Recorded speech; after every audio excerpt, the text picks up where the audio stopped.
बेटा सूरज, चलो बेटा जल्दी दूध पी लो। अरे आप कहाँ चल दिए? वही पेशेंट कॉल। आज संडे है, साथ में लंच नहीं करेंगे? रंजना, बीमारी सैटरडे या संडे देखकर थोड़ी ना आती है। हाँ, अगर जल्दी आ गया तो साथ में खा लेंगे, वरना बच्चों के साथ खा लेंगे।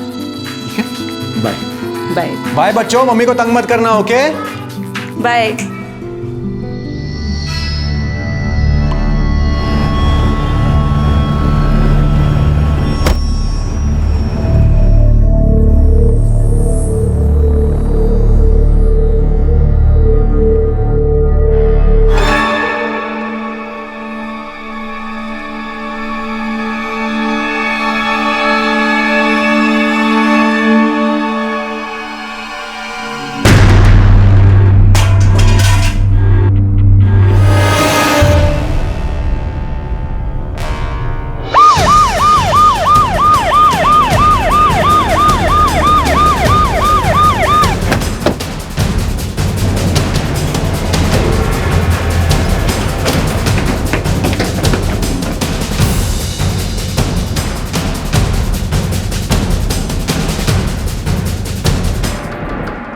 मर चुका है।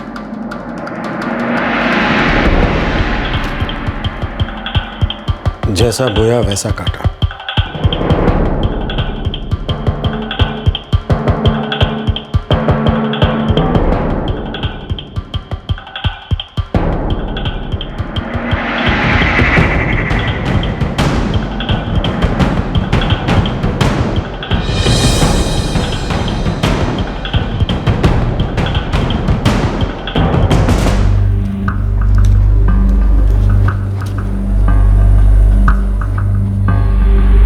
सर,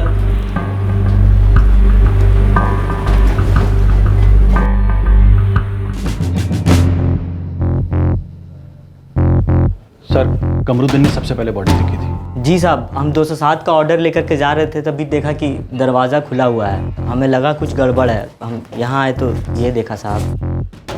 विकास है, ये लखनऊ का ही रहने वाला है। किस समय चेक इन किया था? सर, दिन के करीब 12 बजे। अकेले या कोई था साथ में? सर, एक्चुअली विकास सहाय ने रूम सिर्फ 4 घंटे के लिए बुक किया था। लड़की का चक्कर है क्या? सर, विकास सहाय हमारे रेगुलर कस्टमर थे। ये क्या हर बार अपने नाम पर रूम बुक करवाता था? जी सर। और हर बार किसी लड़की को साथ लाता था? जी सर। सेम लड़की? नहीं सर, अलग अलग लड़की। आज कौन थी इसके साथ? ये तो मालूम नहीं। अब हम अपने गेस्ट के पर्सनल मामलों में तो नहीं पड़ते सर। पर हाँ सर, आशीष जो हाउसकीपिंग में है, उसने कमरुद्दीन के बॉडी देखने से तकरीबन 10 मिनट पहले एक लड़की को रूम से निकलते देखा था। साहब, हम 209 की सफाई कर रहे थे, झाड़ू लेने के लिए बाहर आए तो देखे एक लड़की 203 से बाहर जा रही है।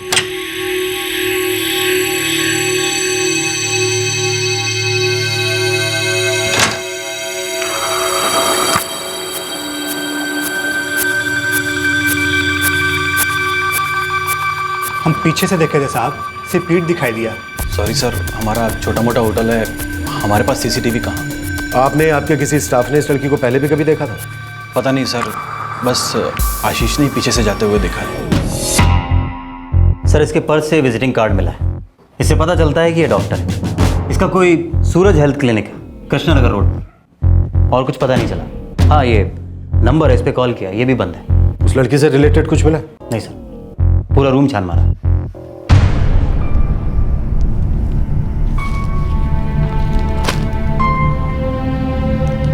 जैसा बोया वैसा काटा। ये कुछ बदले का मामला लग रहा है। राजीव। जी सर।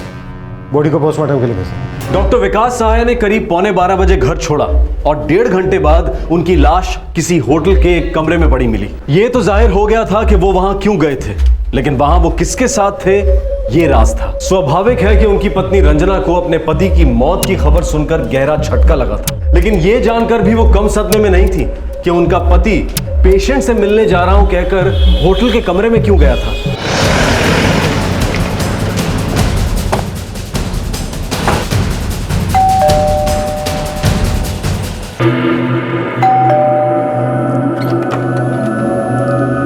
मिसेस सहाय। जी। मम्मा, क्या हुआ? मम्मा, क्या हुआ?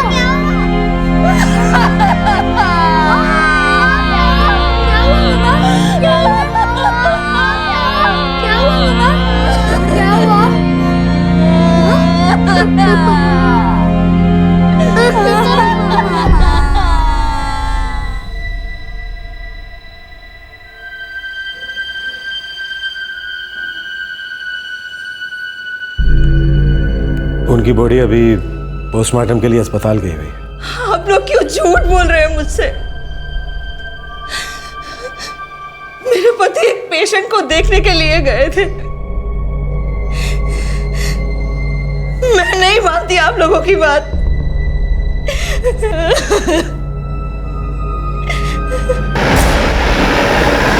ठीक है सर, कांस्टेबल डॉक्टर सहाय की क्लिनिक पर गए। संडे की वजह से बंद था तो उन्होंने कंपाउंडर को वहाँ बुलाया। डॉक्टर साहब की बीवी को उसके अफेयर के बारे में जरा भी भनक नहीं है। उसको बिल्कुल नहीं पता कि डॉक्टर साहब होटल में लड़कियों से मिला करता था। दोहरी जिंदगी जी रहा था।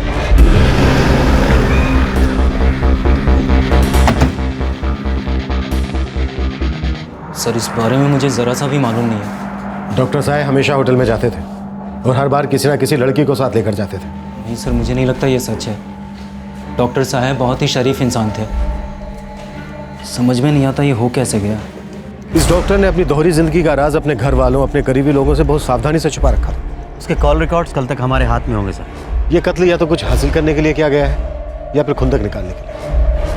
ये कोई करीबी है जिसके सामने इस डॉक्टर की दोहरी जिंदगी का राज खुल गया था। उस हाउसकीपिंग वाले लड़के ने कहा था कि उसने वहां से एक लड़की को निकलते हुए देखा है। इस लड़की को या तो डॉक्टर ने खुद बुलाया होगा या फिर ये बिन बुलाए मेहमान थे। और डॉक्टर सहाय ने जो शराब पी थी उसमें नींद की गोलियां मिली थी। और सेम ब्रांड की हमें वहाँ 2 बोतलें मिली।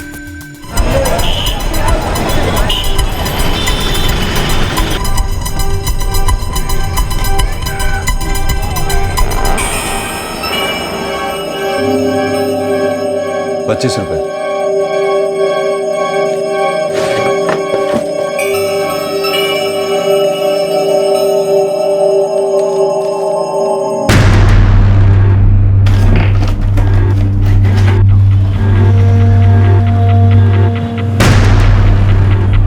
डॉक्टर विकास सहाय के कत्ल का कोई भी सुराग हाथ नहीं लग रहा था। उनका परिवार उनकी मौत और उनकी दोहरी जिंदगी के खुलासे को लेकर सदमे में था। और उसी दिन कोई थी जो विकास सहाय को एक कुरियर भेज रही थी।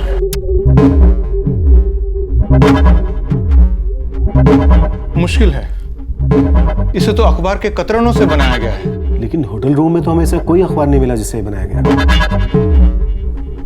मतलब कातिल पूरी तैयारी के साथ आया था। सर डॉक्टर सहाय के फ़ोन का अंतिम लोकेशन नमन होटल ही आ रहा है जहाँ उसे मारा गया। कल सुबह 11:30 से 11:45 के बीच वो घर से निकला और सीधा नमन होटल गया। फ़ोन पे कोई और लोकेशन नहीं आ रही है। मतलब मुलाकात पहले से तय थी। फोन रिकॉर्ड्स क्या कहते हैं? उसके फ़ोन पे जो लास्ट कॉल आया था वो जगदीश नाम के किसी आदमी का था। फोन करो। नहीं, उठा लो उसे।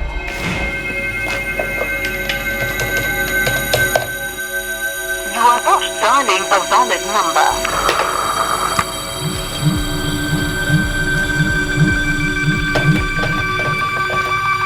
Please check the number you have dialed.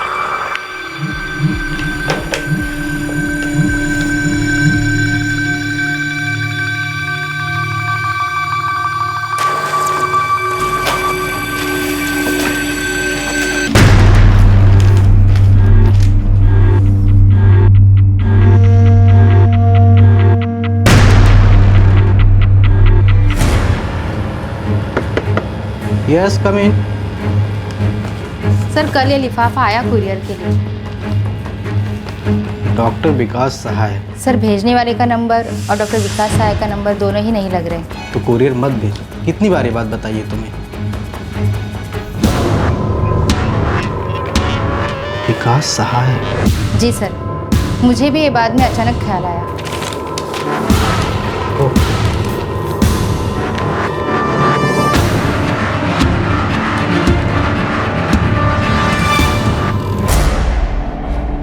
Sir मैं डॉक्टर सहाय का पेशेंट हूँ। मेरा फीवर कम होने का नाम ही नहीं ले रहा था। सोचा डॉक्टर साहब को फ़ोन करके पूछ लूँ दवाई बदलनी है या वही चलने दो। जगदीश थोड़ा टाइम लगेगा, तुम एक काम करो वही दवाई चलने दो। अगर ठीक ना लगे तो कल मेरे क्लिनिक आ जाना। बस सर इतनी ही बात हुई थी। इनफैक्ट मैं तो खुद शॉक्ड हूँ। डॉक्टर साहब बहुत अच्छे आदमी थे।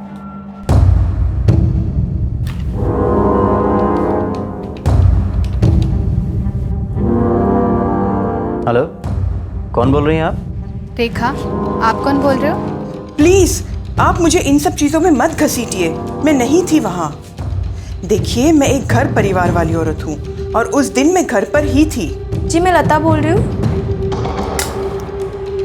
लेकिन मैं थी नहीं उसके साथ। मुझे कोई प्रॉब्लम नहीं है, आप चेक कर सकते हो। लेकिन ऑफिसर, मैं कह रही हूँ ना आपसे, मेरा अफेयर था। पर अब आप मुझे इन सब चीज़ों में मत घसीटिए। मैं उस दोपहर उनके साथ नहीं थी सर। सर, कई औरतों से बात हुई है, सभी ने उसके साथ होने से मना किया। कोई भी कत्ल वाली दोपहर को उस होटल में नहीं गई थी जहां डॉक्टर सहाय का मर्डर हुआ। हाँ, उसी दिन सुबह 11 बजे एक लैंडलाइन से फ़ोन आया था डॉक्टर सहाय के फ़ोन पर। उसके होटल के लिए निकलने से पहले? जी, किसी जनार्दन मुखी का नंबर है।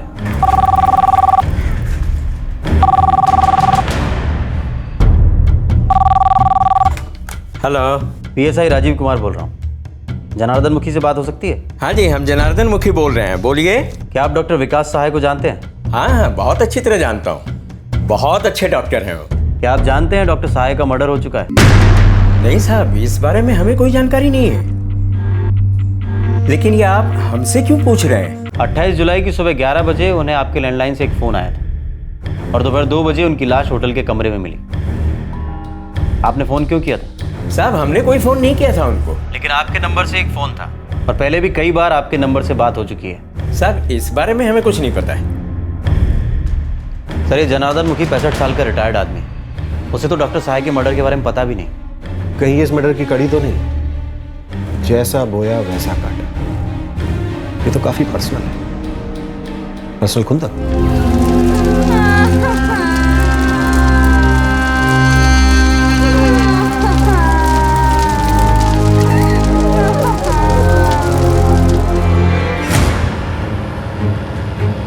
देखिए सर, हमारी कुरियर कंपनी का कामकाज बड़ा ही साफ सुथरा है। भेजने वाले का नाम और जिसे कुरियर मिलना है, हम दोनों का नंबर चेक करते हैं, उसके बाद ही कुरियर डिलीवरी देते हैं।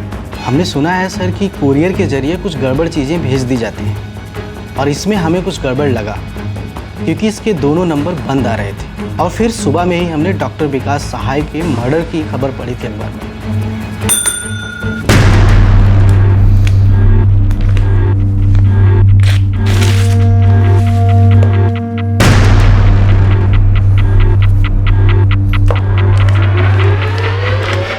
रंजना जी, आपका पति आपके हवाले।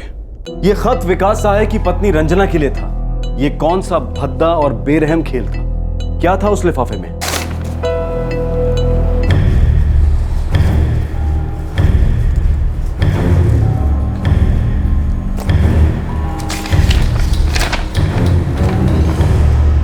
रंजना जी, आपका पति आपके हवाले। सर, मैंने तुरंत अपने एरिया के थाने में खबर कर दिया था। मर्डर की खबर सुबह में ही पड़ी थी। कुरियर के लिए लिफाफा देने कौन आया था? सर, मेरे अटेंडेंट कमलेश का कहना है कि कोई लड़की आई थी। सर, वो लड़की करीब 25 से 27 साल की होगी। सिर्फ अंजलि, पूरा नाम नहीं लिखा है और ये पता भी फर्जी है। ये पर्सनल है।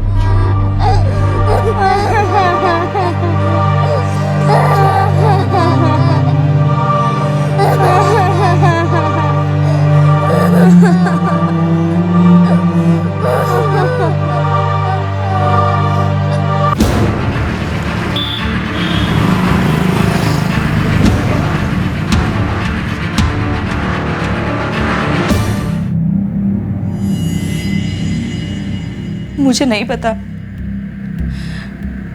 मैं नहीं मानती कि उनका किसी औरत के साथ गलत रिश्ता हो सकता है। देखिए रंजना जी, यही सच है। ये कड़वा घूंट आज नहीं तो कल आपको अपने गले से उतारना ही होगा। ये सच हमारे सामने आ चुका है।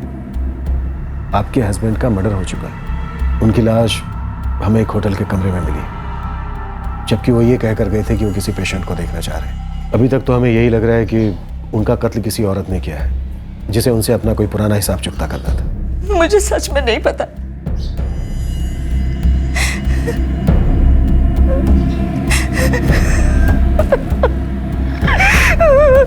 ये डॉक्टर की दोहरी जिंदगी बड़ा ही महफूज राज था।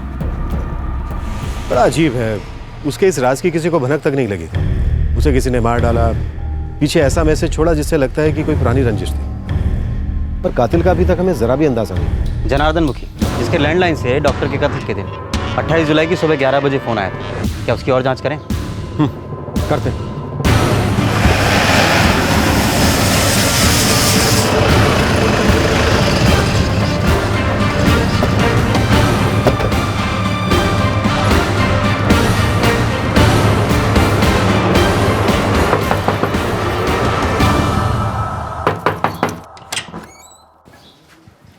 जी जी, इस बारे में साहब से हमारी बात हुई थी।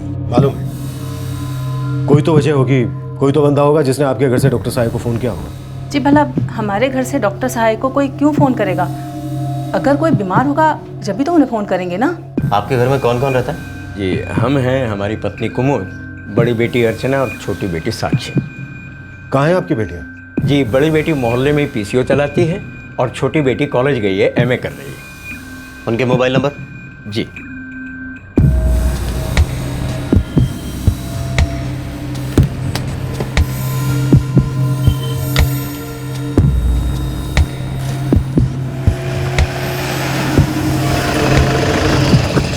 जी मैंने तो डॉक्टर साहब को कोई फ़ोन नहीं किया। उन्हें जानती तो है ना आप? जी हाँ, बिल्कुल जानती हूँ। बल्कि वो तो हमारे घर भी आए थे कोई 6 साल पहले, जब मैं बीमार थी। बड़े अच्छे आदमी थे। जब उन्हें पता लगा कि हम गरीब हैं तो हमसे फीस भी नहीं ली उन्होंने।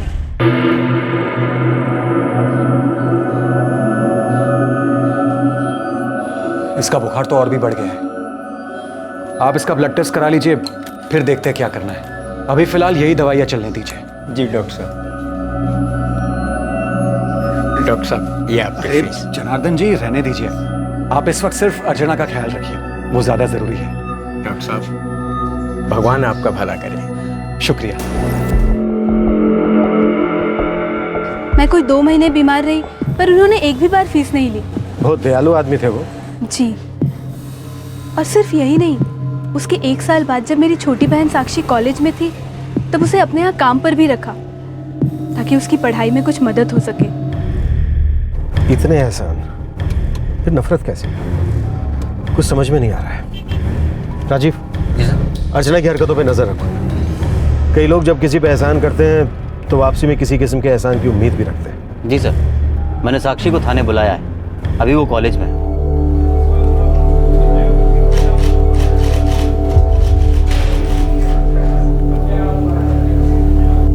साक्षी, अभी तुम डॉक्टर साहब के साथ काम नहीं कर रही थी? जी नहीं सर, 2 साल हो गए काम छोड़े हुए। ग्रेजुएशन के बाद मास्टर्स शुरू किया तो पढ़ाई इतनी थी कि वक्त ही नहीं बचा। डॉक्टर साहब की बॉडी हमें एक होटल के रूम में मिली, ऐसे होटल में जहां वो अक्सर अलग अलग लड़कियों के साथ जाया करते थे। उनकी इस लाइफ के बारे में उनके घर में भी किसी को कुछ नहीं मालूम। साक्षी, तुमने तो डॉक्टर साहब के साथ 3 साल काम किया है ना? इन 3 सालों में कभी तुम्हें डॉक्टर साहब की जिंदगी के बारे में कोई भनक लगी? बिल्कुल नहीं। डॉक्टर साहब ने तुम्हारी बहन अर्चना का मुफ्त में इलाज किया, तुम्हें काम पे रखा उस वक्त जब तुम्हें एजुकेशन के लिए सपोर्ट की जरूरत थी। इन एहसानों के बदले डॉक्टर साहब ने कभी तुमसे कुछ मांगा नहीं? जी नहीं सर, बिल्कुल नहीं। सर, मैं इधर 6 साल से काम कर रहा हूँ। साक्षी पहले यहाँ काम करती थी तो मैं उसे अच्छे से जानता हूँ सर। और उसकी बहन अर्चना? जी, वो कई बार डॉक्टर साहब को दिखलाने आई है। सर, इतवार की सुबह 11 बजे हम सब घर पर थे। छोटी बेटी साक्षी की कॉलेज बंद थी और बड़ी बेटी अर्चना शाम में ही दुकान खोलती है। उसी दिन उसी वक्त डॉक्टर साहब को आपके घर से फ़ोन किया गया और आपके घर का हर मेंबर इस बात से इनकार कर रहा है। जनार्दन जी, दाल में कुछ काला है। साहब, कोई गड़बड़ ज़रूर है। हम गरीब लोग हैं साहब, हम अपने काम से काम रखते हैं और किसी तरह अपना पेट पालते हैं साहब। और फिर हम ऐसा करके खामखा परेशानी क्यों मोल लें साहब? ज़रूर कोई गलत फहमी है साहब। सर, ये कॉल पक्का जनार्दन मुखी के लैंडलाइन फ़ोन से सुबह 11 बजे किया गया था। अर्चना और साक्षी के फ़ोन रिकॉर्ड्स क्या कहते हैं? उनके रिकॉर्ड्स के हिसाब से उनके फ़ोन की लोकेशन होटल के आसपास नहीं आ रही है। लगता है ये बहुत ही अंदरूनी गहरी बात है जिसका नाता डॉक्टर साहब की किसी हरकत, किसी गलत काम से जुड़ा है। रंजना जी, आपका पति आपके हवाले। कोई अपने दिल की खुन्नस निकाल रहा है और ये वो जाहिर भी करना चाहता था। या तो ये काम उसने खुद किया है या फिर किसी से करवाया है।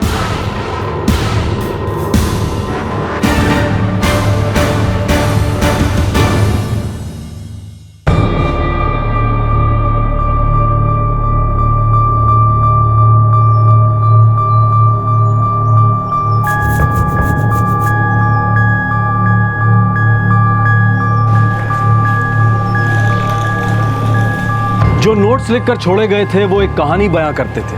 अब ये कहानी क्या थी, किसकी कहानी थी, यही इस कत्ल की वजह और कातिल को सामने ला सकता था। कौन था जो बदला लेना चाहता था? और लिखकर ये जाहिर भी करना चाहता था कि ये बदला ही है, प्रतिशोध ही है और कुछ नहीं।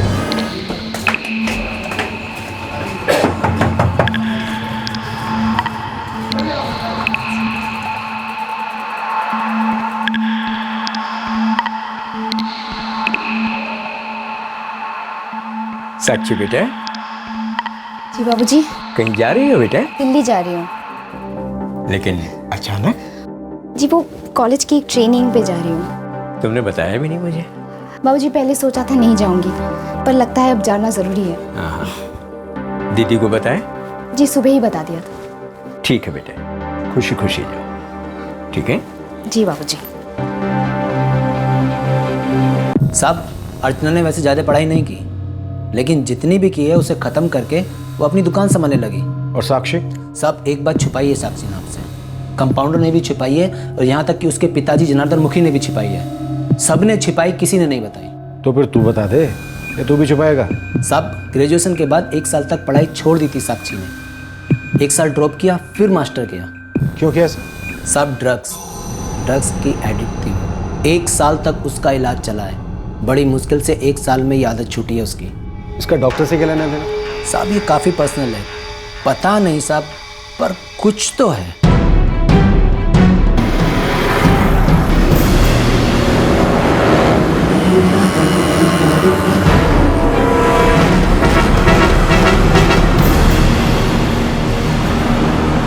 बगैर बताए चले जाने का सोच लिया?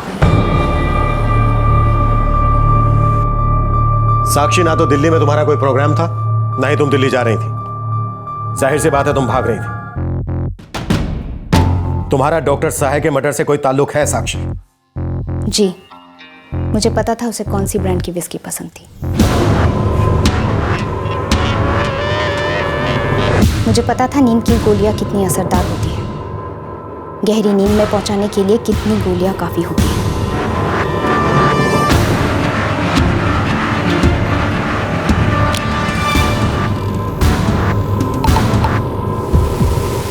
तीन साल डॉक्टर सहाय के क्लिनिक में काम किया था।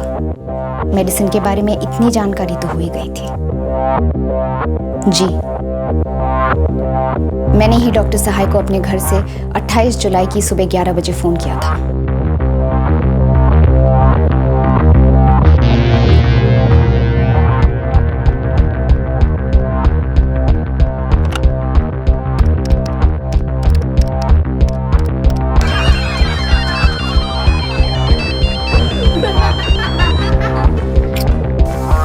साक्षी, मैं आधे घंटे में निकलता हूँ। तुम होटल पहुंचो, मैं डायरेक्टली वहीं आ जाऊंगा।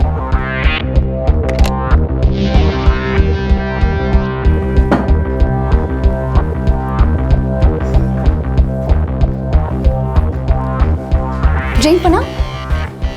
जरूर, पूछ क्यों रही हो?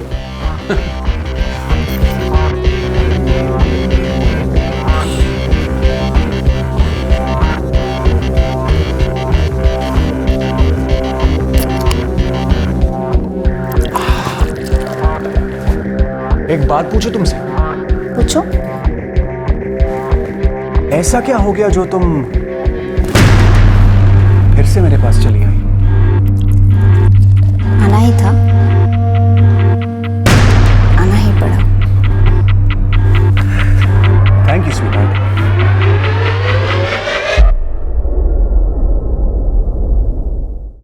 जैसा बोया वैसा काटा? घर से निकलने से पहले ही मैंने सब कुछ तय कर लिया था, बल्कि उससे भी पहले जब मैं उसे दोबारा टच में आई। मैं उसके पास जाना चाहती थी, उसके करीब जाना चाहती थी। मुझे पता था कि 3 पैग में ही वो अपना होश खो बैठेगा।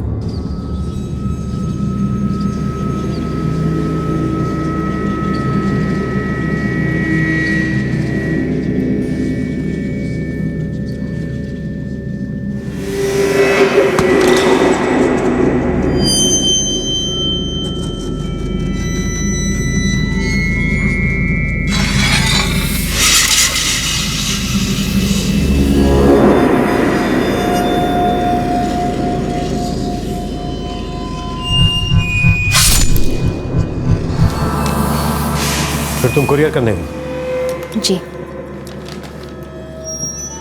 25 रुपये।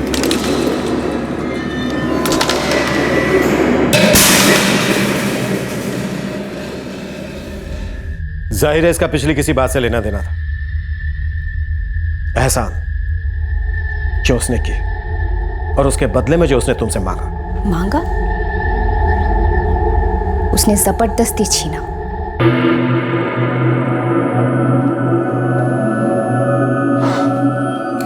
अब फिक्र करने की कोई बात नहीं है, ये बहुत जल्द ठीक हो जाएगी। ये बड़ी मेहरबानी डॉक्टर साहब आपकी। ऐसी कोई बात नहीं है, ये तो काम है हमारा। जनार्दन जी, अगर साक्षी के सपने पूरे करने में मैं कोई मदद कर पाया तो मुझे बड़ी खुशी होगी। बड़ी मेहरबानी डॉक्टर साहब आपकी। बता दीजिएगा। हमारी हालत बहुत खराब थी सर, और डॉक्टर सहाय हमारी लगातार मदद करता रहा। बाबूजी ने तो भोलेपन में उनसे हेल्प भी मांग ली मेरे लिए। मैं पढ़ना चाहती थी। डॉक्टर सहाय ने तुरंत अपने क्लिनिक में मुझे नौकरी दे दी। उस समय मुझे उसके इरादों का ज़रा सा भी अंदाज़ा नहीं हुआ। हो सकता है कि मेरे वहाँ काम शुरू करने के बाद उसकी नीयत बदल गई हो, पता नहीं।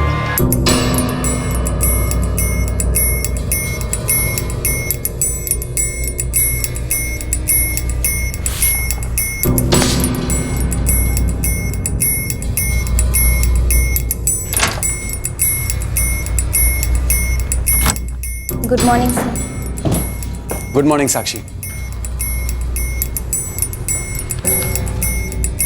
क्या बात है साक्षी, आज तुम बड़ी थकी थकी और कमजोर लग रही हो।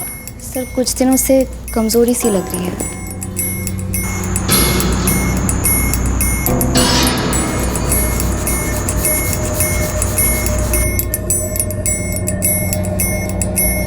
लगता है तुम्हें विटामिन डेफिशिएंसी है, पर डरने की कोई बात नहीं है। मैं तुम्हें दवाई देता हूं।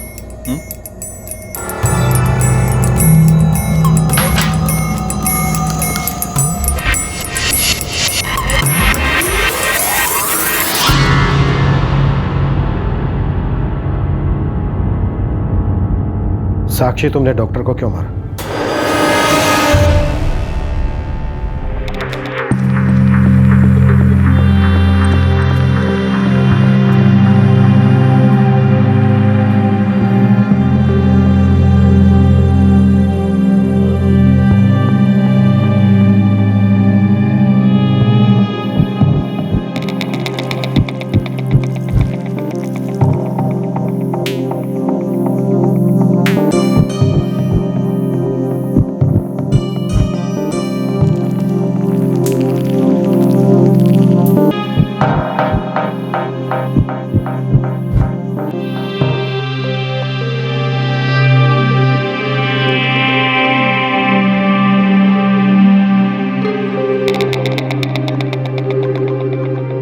मुझे समझ ही नहीं आया कि मैं उन दवाइयों की एडिक्ट होती जा रही थी।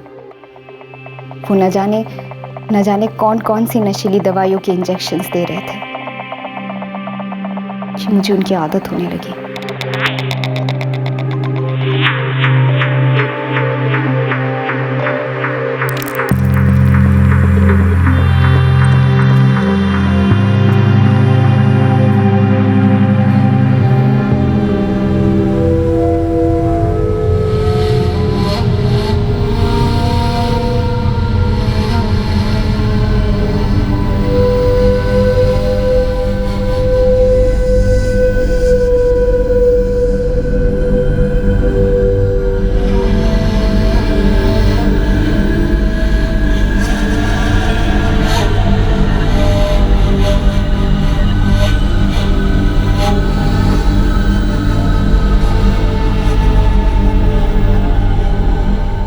जब तक मुझे एहसास हुआ कि वो मुझे सेक्सुअली एक्सप्लॉइट कर रहा है, तब तक बहुत देर हो चुकी थी।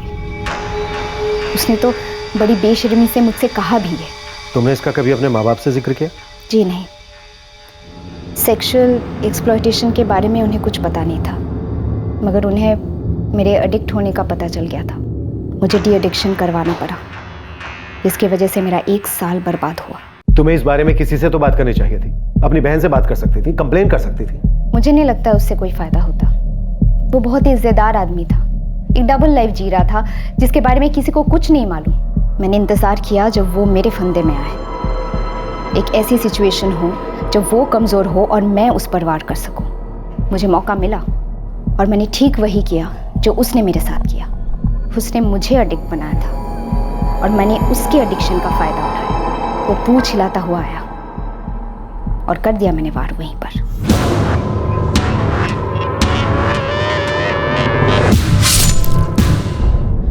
अगर मान भी ले तुम जो कह रही हो वो सही कह रही हो। डॉक्टर साहब ने जो तुम्हारे साथ किया वो गलत था, एकदम गलत था। पर तुम्हें रिपोर्ट करनी चाहिए थी, कानून उसे संभाल लेता।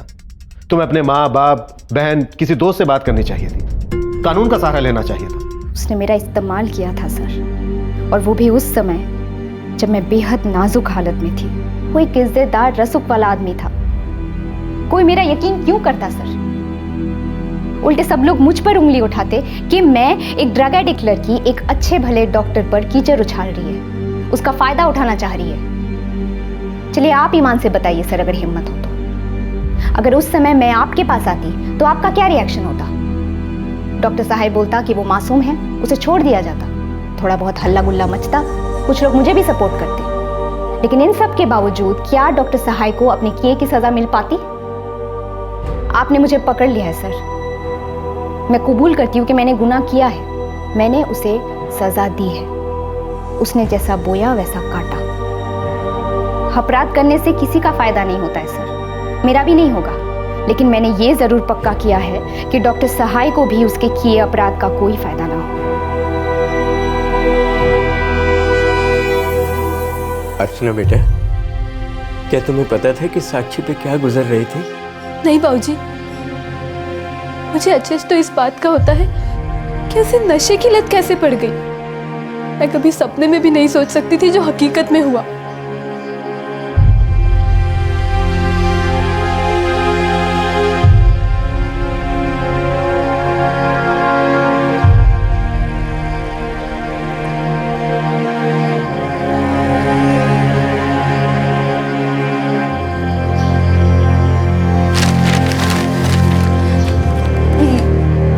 ये सच नहीं है बेटा।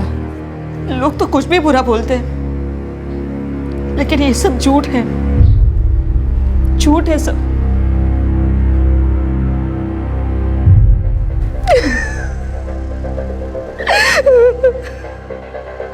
साक्षी अभी जुडिशियल कस्टडी में है। डॉक्टर विकास सहाय के कत्ल के लिए उस पर आईपीसी की धारा 302 लगाई गई है और वो साइकियाट्रिस्ट की सलाह और निगरानी में भी है। जो नोट्स उसने लिखकर छोड़े थे उससे उसका गुस्सा, उसकी फ्रस्ट्रेशन, उसके अंदर तक भरी नफरत और प्रतिशोध की तड़प साफ जाहिर हो रही थी। बहस इस बात पर कभी नहीं की जा सकती कि उसने जो किया वो गलत था या सही। बेशक वो गलत था। आंख के बदले आंख, कान के बदले कान और जबान के बदले जबान, ऐसे तो सारी दुनिया अंधी, गूंगी और बहरी हो जाएगी। लेकिन साक्षी को तो यही लगा था कि वो गूंगी है, ये दुनिया उसके दर्द को सुनने के लिए बहरी है, कानून अंधा है और इंसाफ उसे कभी मिलेगा ही नहीं। लेकिन ईमानदारी से कहा जाए तो ऐसा सोचने वाली साक्षी अकेली नहीं है। हम में से बहुत से लोग उसकी इस भावना से सहमत होंगे और मानेंगे कि लॉ एनफोर्समेंट ठीक से होता ही कहां है। बहुत से लोग इस बात को मानेंगे कि पावरफुल लोग जुर्म की सजा से बड़ी आसानी से बच निकलते हैं और अगर फंस भी जाते हैं तो उन्हें इससे बाहर निकलने के हथकंडे आते हैं। जबकि एक आम आदमी वो तो बस कानून की पेचीदगियों में ही उलझा रहता है। आंख के बदले आंख, कान के बदले कान, जबान के बदले जबान, फिर तो ये सारी दुनिया अंधी, गूंगी और बहरी हो जाएगी। बिल्कुल सच बात है। लेकिन साथ ही ये भी सच है कि किसी बेबस आम इंसान के सब्र की परीक्षा नहीं लेनी चाहिए। सभी के लिए अच्छा होगा कि जो पावरफुल हैं, जो ताकतवर हैं, वो ये जान ले कि किसी का शोषण करके, किसी की आवाज को दबा के जो गुस्से, हताशा और नफरत के बीज आप बोते हैं वो कभी भी समझदारी का फल नहीं देते हैं। हमारे आज के एपिसोड की दूसरी कहानी।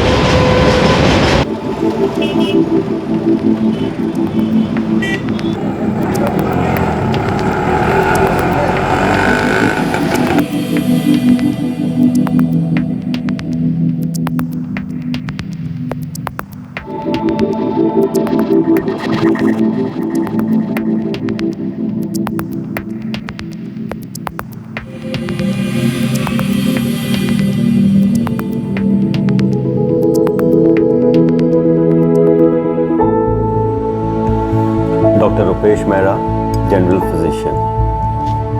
Doctor Avantika Mehra, gynaecologist.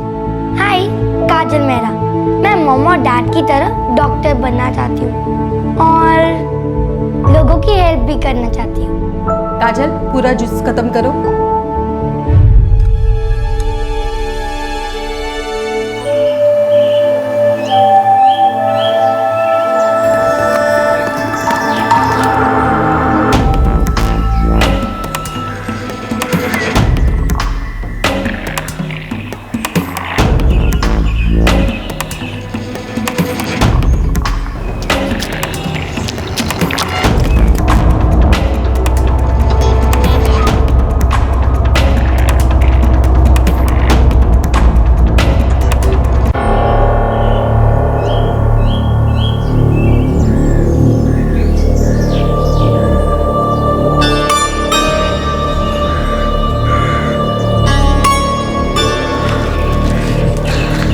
शालिनी, ये मेरा दोस्त है विश्वास।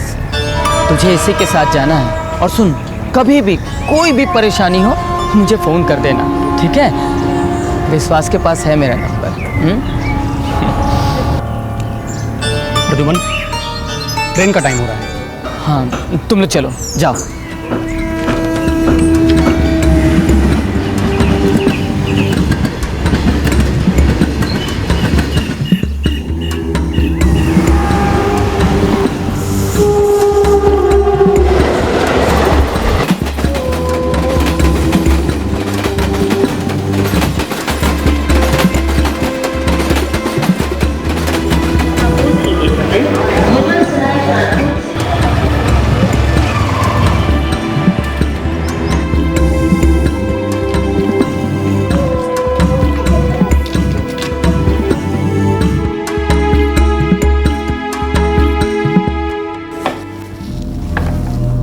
अरे विश्वास, जल्दी आ गए तो। हाँ, ये शालिनी है। शालिनी, ये लोकेश है। लोकेश ही तुम्हारा ख्याल रखेगा और कोई भी तकलीफ हुई तो मुझे फ़ोन करना। इसके पास मेरा नंबर है, ठीक है?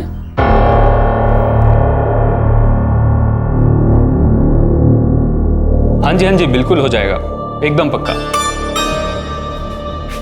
तुम शालिनी हो? जी मैडम। बैठो बैठो। चाय नाश्ता किया कुछ? आराम से बैठो। लोकेश तुम्हारा ख्याल रखिए, ठीक है?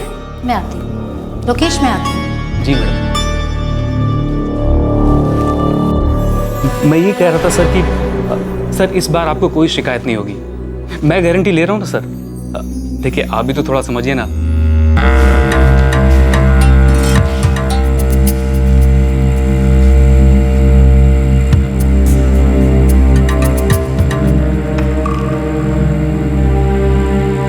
जी आई है ना? हाँ। नाम क्या है तेरा? शालिनी। और तेरा? मैं गौरी। तू कहाँ से आई है?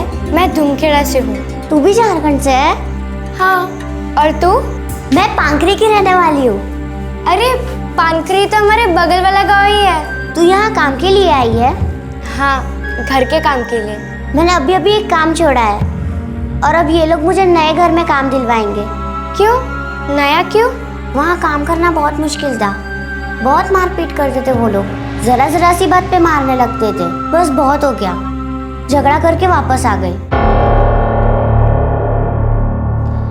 शालिनी चल, तुझे नौकरी मिल गई है, अब से वही तेरा नया घर है। हाँ चल। लोकेश भैया, मेरे पिछले काम के पैसे। देख, तू अभी आई है ना, थोड़ा आराम कर, मैं इसे छोड़ के आता हूँ। चल।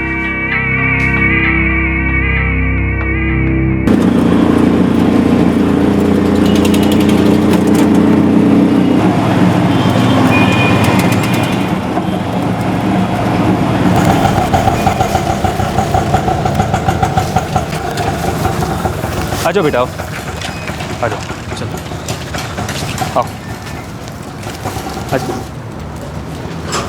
आ जाओ बेटा, आ जाओ।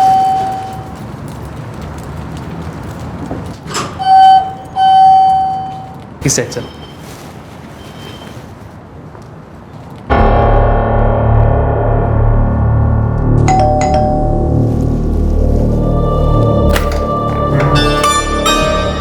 नमस्ते बेटा, मम्मी घर पे है? शालिनी।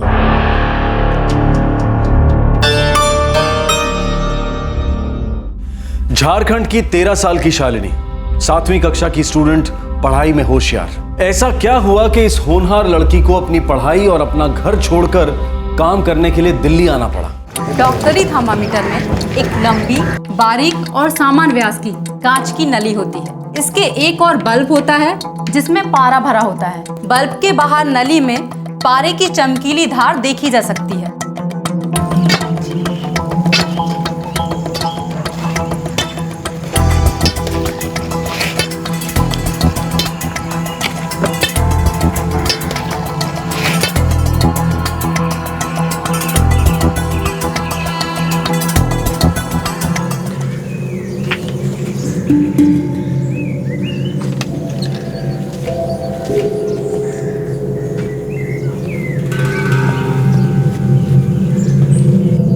साहू जी, ये तो सिर्फ 3000 है।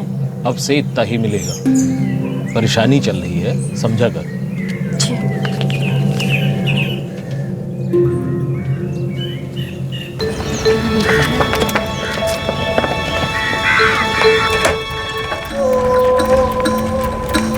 अरे शालिनी बेटा, बेटा क्या हुआ? कुछ सोचा उस बारे में? नहीं चाचा, माँ से अब तक उस बारे में बात नहीं हुई। हाँ तो बेटा जल्दी बात कर लेना, वरना मौका हाथ से निकल जाएगा। हाँ चाचा। दीदी, दीदी, चलो दीदी, चलो। ठीक है प्रद्युमन चाचा, अब मैं चलती हूँ। ठीक है, चलो बेटा। अरे सुनो बेटा, जल्दी बता देना। ठीक है चाचा।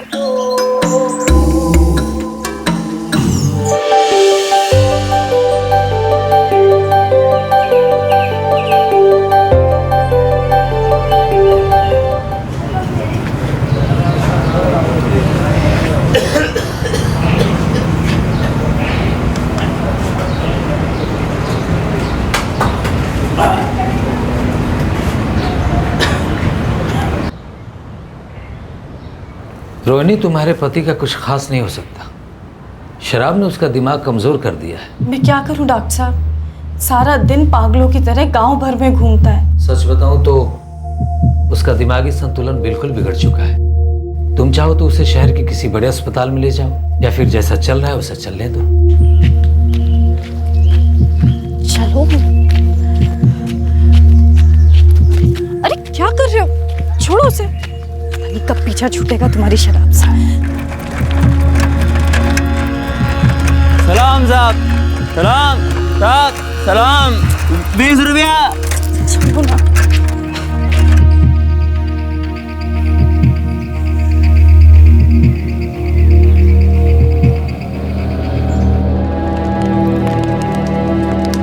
डॉक्टर साहब कहते हैं तेरे बापू ऐसे ही रहेंगे। उसके इलाज के लिए किसी बड़े अस्पताल ले जाना हो। कहाँ से लाऊं इतना पैसा? और तो और साहूकार ने भी इस बार पैसे काट लिए। क्यों? कहता है कि कोई परेशानी है। वो अपने जेब से थोड़ी दे रहा है, उसका खुद का पैसा थोड़ी है। पता नहीं शायद, और कौन लगे उसके मुंह।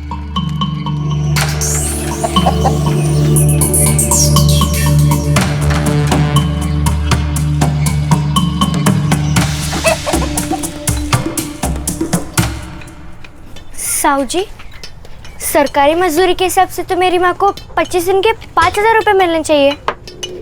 सुनो शालिनी, एक तो मैंने तेरी बाप की हालत देखकर तेरी माँ पर दया की और ये कार्ड बनवाया। नहीं नहीं, वो बात नहीं है साहू जी, मगर आप पैसे काटोगे तो हमारा घर कैसे चलेगा? बहुत मुश्किल होगी साहू जी। ऐसी मुश्किल? पहले ही तुम लोगों को तुम्हारी जरूरत से ज्यादा पैसे मिल रहे हैं, और अगर आकर ऐसे सवाल पूछने हैं तो बंद कर दो काम करना।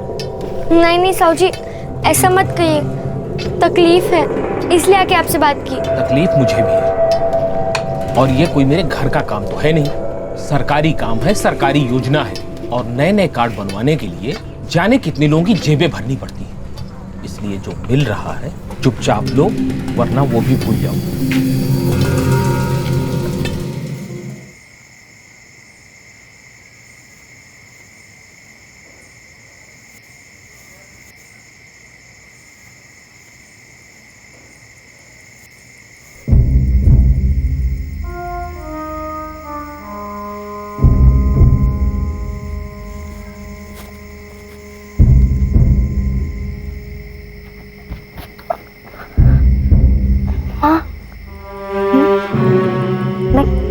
अकेले दिल्ली चली जाऊं? क्या? कहाँ? दिल्ली। वो कहाँ है? बहुत दूर है माँ, और बहुत बड़ा शहर है। पर तू वहाँ जाके करेगी क्या? पता नहीं माँ, मगर प्रद्युमन चाचा कह रहे थे कि वहाँ बहुत काम मिलेगा और वो देश की राजधानी है। अच्छा पैसा मिलेगा माँ, हमारी जिंदगी सुधर जाएगी। नहीं बेटा शालिनी, ये तू ही तो मेरे जीने का सहारा है। हम लोग जैसे तैसे करके ये घर चला लेंगे। बस तू, पूर्वी और गोपाल खूब मन लगाकर पढ़ो और यहीं रहकर तरक्की करो।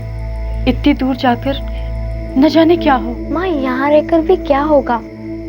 पापू की इतनी बुरी हालत है और तू दिन रात पीसती है। जो है सो है, पर मेरी इतनी हिम्मत नहीं कि मैं तुझे इतनी दूर भेज सकूं। और वैसे भी वहां जाके ऐसे तू कितना कमा लेगी कि अपना खर्चा भी चलाए और घर पे भी पैसे भेजे? नहीं, तू कहीं नहीं जा रही शालिनी, हम यहीं ठीक है। चल जाके सो जा।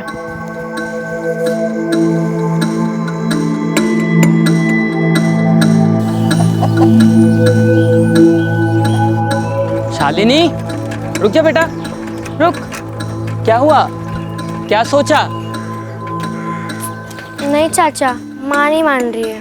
देख बेटा, तेरी माँ फालतू में इतना डर रही है। कभी गांव के बाहर नहीं गई है ना, इसीलिए। बाहर कितनी बड़ी दुनिया है उसे क्या मालूम। ये साहूकार आज इतने पैसे काट रहा है, कल और काटेगा। फिर क्या करोगे तुम लोग? हाँ, मैं तो कहता हूँ निकल जाओ यहाँ से जल्दी। यहाँ रहकर तेरे घर वालों का कुछ नहीं होगा, फंसे रहोगे जिंदगी भर के लिए। तो बेटा शालिनी, इतना सुनहरा मौका घर बैठे फिर नहीं आएगा। अपनी माँ के डर के बावजूद शालिनी ने दिल्ली जाने का फैसला कर लिया, और वो भी अपनी माँ को बताए बिना। वो अपने परिवार वालों की जिंदगी बेहतर बनाना चाहती थी।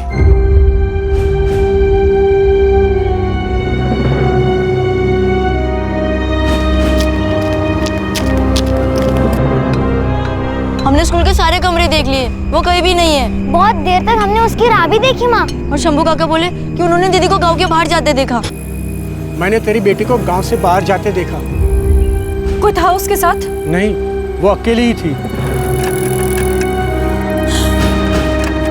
सरपंच जी, बहुत डर लग रहा है। न जाने उस पे कैसा भूत सवार था, शहर जाके पैसे कमाने का। मेरी बात मान, कुछ दिन इंतजार कर ले, आ जाएगी वो लौट के। शहर का पागलपन देखेगी ना, अपने आप आ जाएगी चुपचाप वापस। पुलिस थाने जाके मदद मांगो? कोशिश करके देख ले, कुछ होगा या नहीं होगा ये मैं कह नहीं सकता। तू प्रद्युमन से बात क्यों नहीं करती? तू कह रही थी ना, वही कहता था उसे दिल्ली जाने के लिए। अरे नहीं नहीं, मैं नहीं ले गया उसे। अगर मैं उसे ले जाता तो यहाँ तेरे सामने कैसे होता? पर वो तो बार बार कहती थी कि आप उसे दिल्ली ले जाने के लिए कह रहे हो। हाँ, मैंने कहा तो था, लेकिन वो जाने को तैयार ही नहीं थी। कह रही थी माँ नहीं मान रही। हाँ, पर आप पुलिस से बात करने में मेरी मदद करोगे? रोहिणी, इसमें पुलिस क्या करेगी?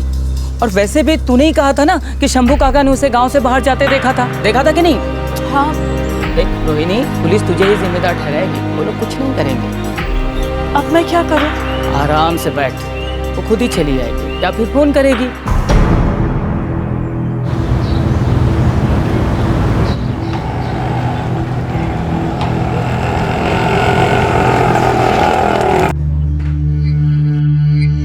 शालिनी, अरे तू अब तक इधर ही है? जा जाके काजल का लंच बॉक्स पैक कर। जी भाभी।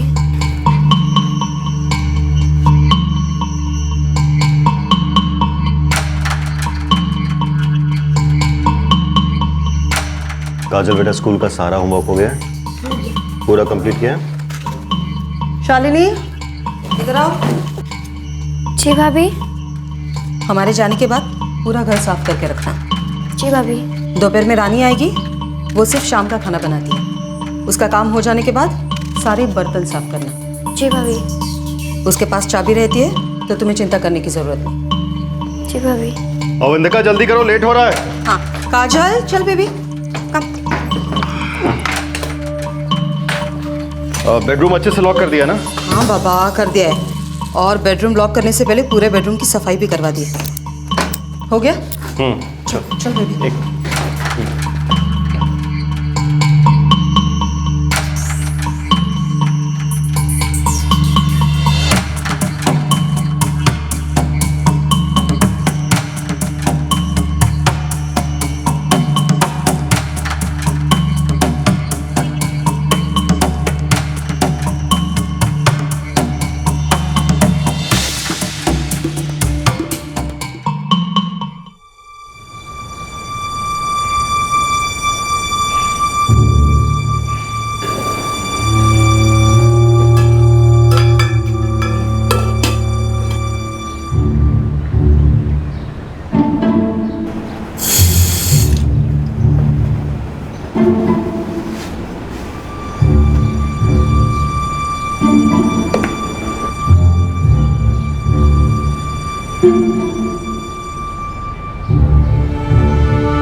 रात के खाने की सब्जी, आटा, चावल सब वहां अंदर रखा रहता है।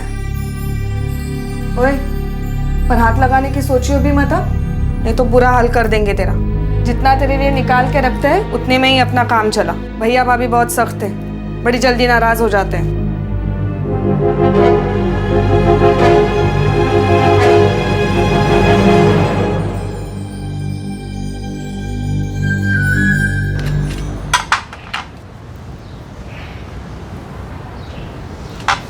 शालिनी, तू इतनी देर से उठेगी ना तो कोई भी काम तेरा टाइम पे खत्म नहीं होने वाला। थोड़ी आग लग गई थी भाभी। मैं अभी सब काम खत्म करती हूँ। हाथ धोए तूने? जी भाभी। और कल से ठीक 5:30 बजे उठ जाना है तुझे, समझी? ठीक है भाभी। अरे रानी क्या कह रही थी? वो जब दोपहर में आती है तब भी तू सोती रहती है। दोपहर में सोना मत। जी ठीक है भाभी, अब से मैं नहीं सोऊंगी।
अवंतिका, प्रॉपर्टी अच्छी है, अच्छा इन्वेस्टमेंट रहेगा। हाँ, प्रॉपर्टी तो अच्छी है रुपेश, मगर फिर भी मुझे लगता है कि म्यूचुअल फंड्स में इन्वेस्टमेंट करनी चाहिए। स्टॉक मार्केट का कुछ कह नहीं सकते, बहुत फ्लक्चुएट करता है और फ्यूचर में भी मुझे हालात कुछ अच्छे नहीं दिख रहे। तो प्रॉपर्टी मार्केट भी तो आजकल लो ही तो है। हाँ, लेकिन एटलीस्ट प्रॉपर्टी में इन्वेस्ट करेंगे ना अवंतिका, तो नुकसान तो नहीं होगा। पापा आप प्लीज मुझे कल्चर्स ऑफ इंडिया के पिक्चर्स डाउनलोड कर दो। कल प्रोजेक्ट सबमिट करना है। कल? हमेशा ये सारी बातें तुझे लास्ट मोमेंट पे क्यों याद आती है? नहीं मम्मा, मैंने फिनिश कर दिया था, लेकिन पापा ने सारे wrong pictures the festival of India की। बेटा देखो, फेस्टिवल और कल्चर में ना कोई फर्क नहीं है। देखा जाए तो कल्चर से ही फेस्टिवल आया है। It's one of the same thing. Shalini. जी भाभी, आए।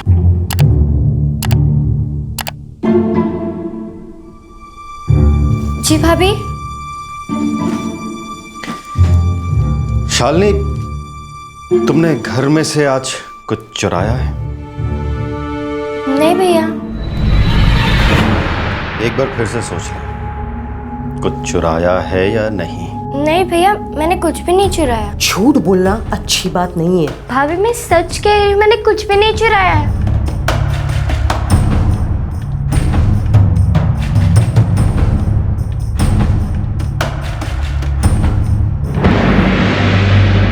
भैया भाभी, वो तो काजल दीदी ने छोड़ा था, मुझे भूख लगी थी इसलिए मैंने वो खाया। लेकिन जब मैंने तेरे से पूछा था तो तूने क्या कहा? क्या कहा? कि मैंने चोरी नहीं की, कहा था कि नहीं? गांधी जी ने हमसे कहा है हमेशा सच बोलना चाहिए, है ना मम्मी? काजल बेटा, तू अपने कमरे में जा। Okay mummy.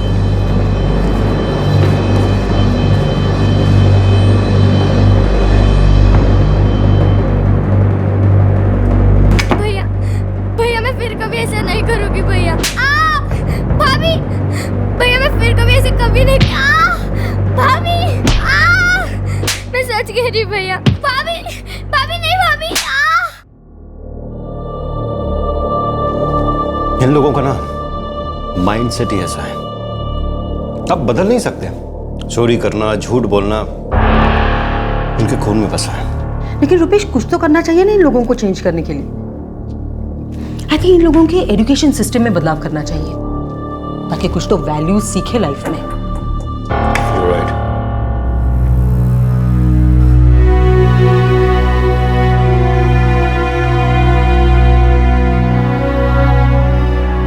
हमने जो कुछ भी आपको दिखाया है उसमें जरा भी एग्जैजरेशन या अतिशयोक्ति नहीं है। ना तो हमने कुछ बढ़ा चढ़ाकर दिखाया है और ना ही ये कोई काल्पनिक कहानी है।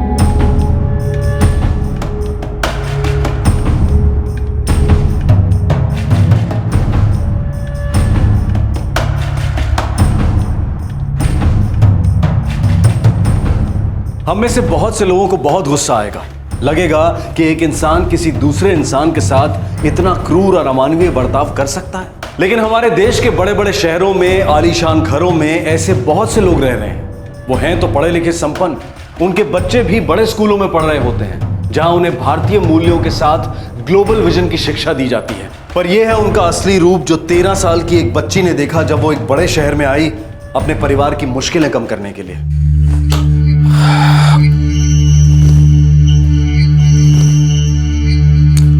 अवंतिका, ये सब क्या है? क्या हुआ रुपेश? What is this? मैं ऐसी शर्ट पहन के कॉन्फ्रेंस में जाऊंगा क्या?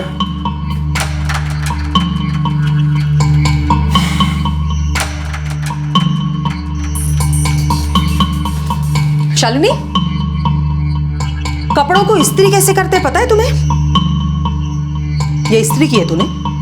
ठीक ही तो है भाभी। चल मेरे साथ आ तो। चल। शालिनी, आज मैं तुझे सिखाती हूँ कि इस्त्री कैसे करते हैं। नहीं भाभी, मैं कर लूंगी। नहीं, आज तुझे सिखाती हूँ। भाभी नहीं, नहीं भाभी, मैं कर लूंगी। भाभी, भाभी नहीं, भाभी, भाभी नहीं, भाभी, भाभी मुझे छोड़ दो भाभी, भैया।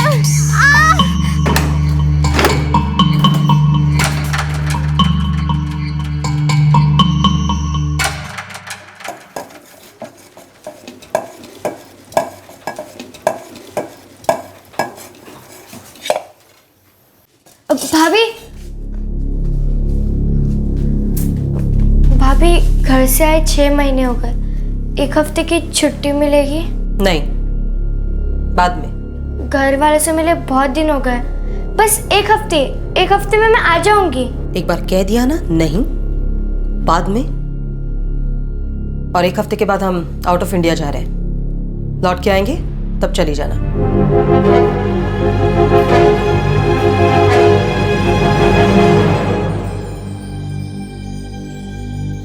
देख, तो फिर से एक बार पूछ ले, अगर वो लोग बाहर जा रहे तो तुझे भी छुट्टी दे सकते हैं ना? 2 बार पूछ लिया दीदी। अरे तो फिर से एक बार पूछ के देखना। पर पैसे का क्या करूं दीदी? काम शुरू करते वक्त क्या बात हुई थी तेरे पैसे की? मेरी कोई बात नहीं हुई थी, वो तो लोकेश भैया ने की थी सारी बात। क्या वो तुझे पैसे नहीं देता? नहीं, जब से मैं यहाँ पे आई हूँ मैं तो उनसे मिली भी नहीं हूँ। तो एक काम कर, तू भाभी से फिर से बात कर ले, सीधे बोल मुझे छुट्टी चाहिए और पैसा भी। देख, थोड़ा नाटक तो तुझे करना पड़ेगा। अरे नाटक नहीं करेगी तो वो लोग खून चूस लेंगे तेरा। इसीलिए मैं इन घरों में पूरे पूरे दिन का काम नहीं उठाती हूँ।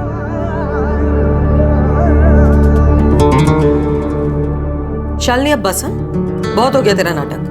पर भाभी, मुझे माँ को घर पे पैसे भिजवाने हैं, जरूरत है।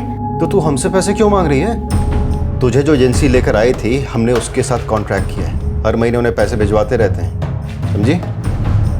भाभी, भैया, मैं कसम खा के कहती हूँ, मैं 1 हफ्ते में आ जाऊंगी। शालिनी, तुझे क्या लगता है हम तुम जैसे लोगों को जानते नहीं हैं? तू 1 हफ्ते का बोल के जाएगी मगर 1 महीना गायब रहेगी। मैंने एजेंसी को पूरे 1 साल का कमीशन दिया है, इसलिए अब ये नाटक करना बंद कर। और ये सब करके ना हमारा शोषण करने के बारे में सोचना भी मत। मेरे बहुत सारे पेशेंट पुलिस में हैं, ज़्यादा शोर मचाया ना तो पुलिस बुला लूँगा, समझी? बुलाओ पुलिस। अब मुंह मत बना, चल जा। अवंतिका, सब कुछ अच्छे से लॉक कर देना। इस लड़की को ना पैसे का चस्का लग गया है, पीछे से कहीं चोरी वोरी ना कर ले। अब ये नया टेंशन पालो। This is really too much. Oh my God, stock market और 215 पॉइंट नीचे गिर गए। टेलिंग यू अवंतिका, बहुत बड़ा रिसेशन आने वाला है। अभी एक्सक्यूज देके यूरोप ट्रिप कैंसिल मत कर देना। Telling you.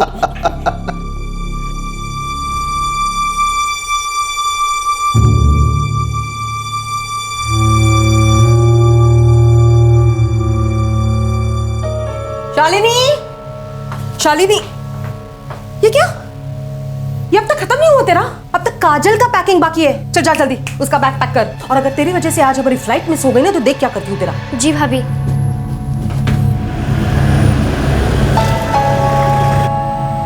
अवंतिका जल्दी करो, कैब आ गई है। आई आई, हो गया कमिंग, हो गया आई।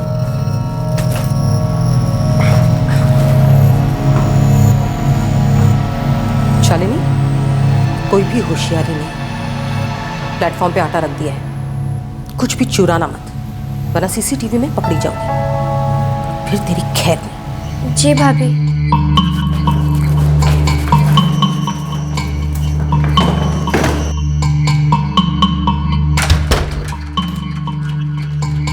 सब कुछ अच्छे से लॉक तो कर दिया ना? हाँ बाबा, सब कुछ लॉक कर दिया है। प्लीज अभी बार बार मत पूछना।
बहुत भूख लगी है दीदी। क्यों? तूने खाना नहीं खाया? भैया भाभी कुछ खाने को छोड़ने गए दीदी। मैं 3 दिन से तुम्हारा इंतजार कर रही हूँ दीदी। अरे अब मैं छुट्टी पे हूँ ना, वो लोग बाहर गए तो मैं क्यों काम पे आऊंगी? दीदी मुझे घर जाना है दीदी, बहुत दिन से ठीक से कुछ खाया भी नहीं है दीदी, और वो लोग ने सब कमरे में बंद कर लिए दीदी। दीदी मेरी मदद कर। क्यों?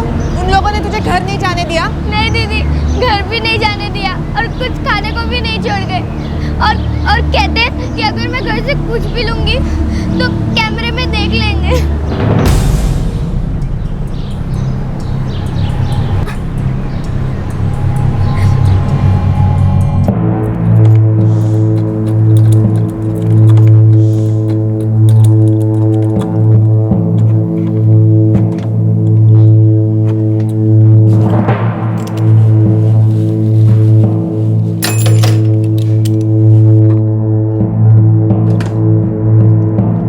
सर ताला भारी वाला लगता है, खुल नहीं पाएगा। सर सर लड़की भी अंदर से खोल नहीं पा रही है, हमें उसे बालकनी से बाहर निकालना पड़ेगा।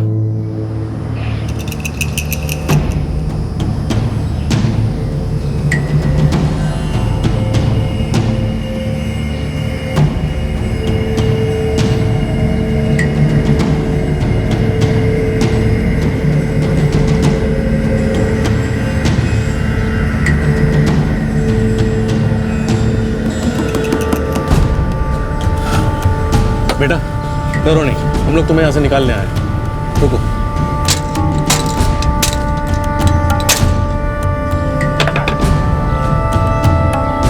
आराम से, बिल्कुल मत डरना।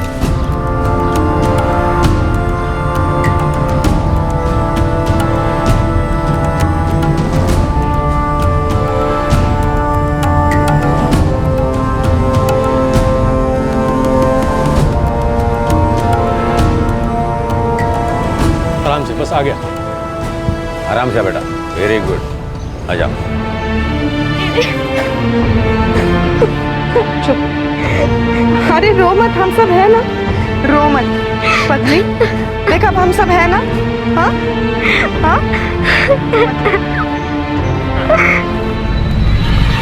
मुझे पता नहीं था साहब कि वो लड़की को घर के अंदर बंद करके गए हैं। मैंने तो सोचा भी नहीं था साहब कि डॉक्टर साहब और उनकी मिसेज लड़की को ऐसे बंद करके जाएंगे। वो लोग किसी से ज्यादा बात नहीं करते थे। हाँ, लेकिन इतना जरूर पता है कि हर 4-5 महीने में उनकी काम करने वाली बाई जरूर बदल जाती थी। हाँ कविता, लेकिन इस लड़की को हमने शायद ही बाहर देखा हो। तुम्हारे पास डॉक्टर साहब का मोबाइल नंबर है? नहीं, उनका नंबर तो हमारे पास नहीं है। अब आपको सोसाइटी के ऑफिस से जरूर मिल सकता है। हाँ जरूर। इनफैक्ट मैंने तो सुना है कि वो छुट्टी मनाने कुछ दिनों से बाहर गए हुए हैं।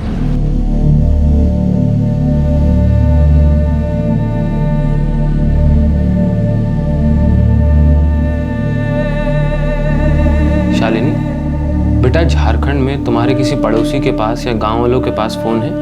नहीं साहब। ठीक है, तुम अपने स्कूल का नाम बताओ, तुम्हारे मम्मी पापा का पता हम लगा लेंगे। सर डॉक्टर रुपेश मेरे भाई हैं, यूरोप गए हुए हैं, इसीलिए उनका मोबाइल मेरे पास है। परसों तक तो लौट आएंगे। इंडिया लौटते ही सबसे पहले उन्हें इस पुलिस स्टेशन आकर रिपोर्ट करना है, समझे आप? जी सर, मैं बता दूंगा उन्हें।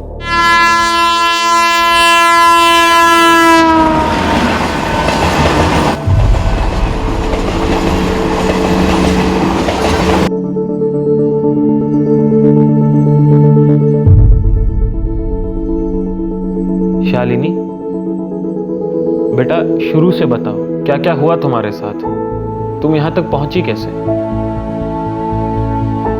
हाँ बेटा, उन लोगों ने जो भी तुम्हारे साथ किया उसकी सजा मिलेगी उन्हें। तुम्हारी माँ को भी हमने बता दिया है, वो 1-2 दिन में आ जाएंगी।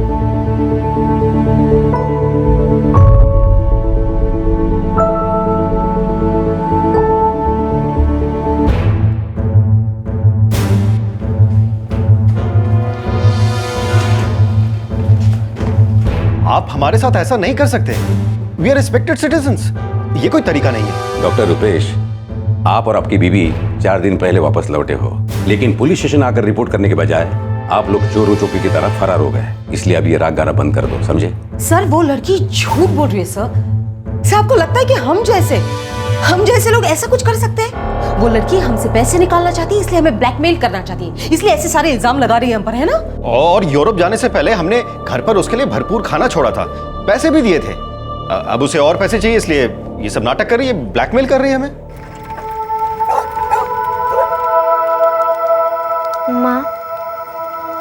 माँ मैं कल से स्कूल जाऊंगी। ठीक है बिटिया।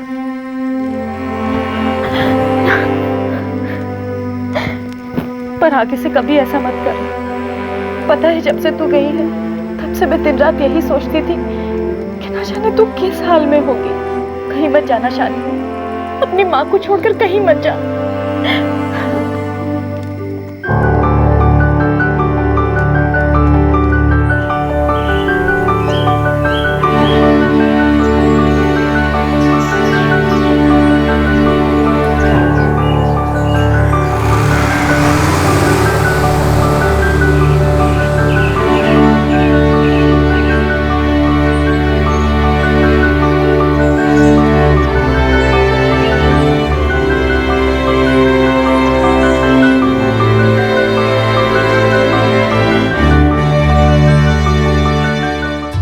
शालिनी अब अपने गांव वापस आ चुकी है और स्कूल में पढ़ रही है। एक वेलफेयर कमेटी ने उसे अपने गांव, अपनी पुरानी जिंदगी में वापस लौटने में मदद की। अपने गांव में वो गौरी से मिली, जिससे वो पहले एक बार दिल्ली की उस एजेंसी में मिल चुकी थी जिसने उसे काम दिलवाया था। गौरी को भी एक गैर सरकारी संस्था यानी कि एनजीओ ने ऐसे ही बचाया था जब वो अपने मालिक के अमानवीय बर्ताव से तंग आकर वहां से भाग निकली थी। शालिनी को गौरी ने बताया कि उस डॉक्टर कपल के यहाँ पहले गौरी ही काम करती थी और उसके काम छोड़ने के बाद शालिनी को वहां भेजा गया था। डॉक्टर रुपेश और उनकी पत्नी डॉक्टर अवंतिका को हिरासत के 2 महीने बाद जमानत दे दी गई। प्लेसमेंट एजेंसी पर ताला लगा पाया गया और उसके मालिक अंबिका और लोकेश चौहान दोनों फरार हैं। प्रद्युमन, जो ह्यूमन ट्रैफिकिंग के तहत शालिनी को दिल्ली भेजने के लिए जिम्मेदार था, वो भी गांव की पुलिस से बचकर फरार हो चुका है। डॉक्टर रुपेश और डॉक्टर अवंतिका को शालिनी की पिछली कमाई और जो यातनाएं और शोषण उसने सहा, उसके मुआवजे की रकम के रूप में एक राशि फिक्स डिपॉजिट में जमा कराने के लिए कहा है। डॉक्टर दंपति ने इस फैसले को चुनौती दी है और केस अभी चल रहा है। प्रशासन द्वारा ह्यूमन ट्रैफिकिंग के पीड़ितों को दिए जाने वाले हर्जाने का शालिनी अब तक इंतजार कर रही है। वो मिले ना मिले, लेकिन वो खुश है कि उसे उसका जीवन वापस मिल चुका है। हकीकत यह है कि गरीबी, लाचारी और सरकारी कल्याण योजनाओं के तहत मिलने वाली रकम में होने वाले घोटालों को सहते ये लोग मजबूर हो जाते हैं अपना घर छोड़ने के लिए। बड़े शहरों में एक बेहतर जिंदगी का सपना लिए आते हैं और हो जाते हैं उत्पीड़न का शिकार। शहर वाले कहते हैं कि बाहर वालों के आने से शहरों में परेशानियां खड़ी हो रही हैं और उधर गांव तक देश में हो रहे विकास की छाया तक नहीं पहुंचती। हमें शिकायत है कि शहरों में क्राइम बढ़ रहा है। हम विवाद में फंसे हैं कि बढ़ते क्राइम रेट की वजह क्या है। रुपए की कीमत गिर रही है, देश की अर्थव्यवस्था में दिन ब दिन गिरावट हो रही है। बड़े बड़े अर्थशास्त्री अपने राजनीतिक विचारों की सफाई देने में मशगूल हैं, लेकिन उनकी नजरें सिर्फ शहरों पर ही केंद्रित हैं, बिल्कुल वैसे ही जैसे हमारे विकास के कार्यक्रमों की। लेकिन हमारे गांव कस्बों की ओर देखने को कोई भी तैयार नहीं। भारत के विकसित इलाके, बड़े शहर जो अपने आप को इस आर्थिक मंदी का शिकार मान रहे हैं, जरूरत है कि वो आर्थिक अंधकार में डूबे इस अनदेखे भारत को भी अपने विकास की कार्यप्रणाली में शामिल करें।